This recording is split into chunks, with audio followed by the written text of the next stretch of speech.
আজকের breaking news. এবার Hollywood queen Apu Biswas কেঁদে কেঁদে একই বলছেন সোশ্যাল মিডিয়ার একটি টিভি প্রোগ্রামে তাকে ইনভাইট করা হয়েছিল।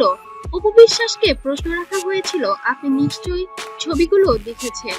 অপু বিশ্বাস বলে, হ্যাঁ অবশ্যই আমি দেখেছি। তবে তুমি ওদের ছবি নিশ্চয়ই দেখেছো সোশ্যাল মিডিয়ায়, যখন তুমি আশা করেছি আমরা, এটা কিন্তু একটা কষ্ট লাগার জিনিস। এটা আড়াল করার কিছুই নেই, আমি কেন সারা বিশ্বই দেখেছে। তবে হ্যাঁ, কষ্ট তো লাগেই, কিন্তু তারপরেও তারও তো একটি দায়িত্ব রয়ে গিয়েছে। সে বুবলির স্বামী হোক বা যাই হোক, সেটা নিয়ে আমার কোনো মাথা ব্যথা নেই, কিন্তু সে তো বীরের বাবা। আর যেহেতু তার সঙ্গে তার সম্পর্ক আছে, সেটা থেকে আমি কখনোই তাকে দূরে রাখতে পারবো না। আমার আব্রাম যেমন, বীরও তেমন। এখানে অপু বিশ্বাস অনেক বেশি উদার একটি মনের। বুবলিকে সরি বলে দিয়েছে, আবারও আপনাদের সবার সামনে সরি বলে দিচ্ছে যে আসলে বেচারি তো জানে না ব্যাপারটা, আমার সাথে সাকিবের রিলেশনটা কি।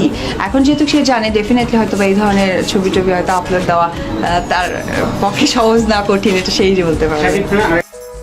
প্রকাশ করেছেন, যেটা নটিজেরটা অনেক ইতিবাচক হিসেবে দেখছেন।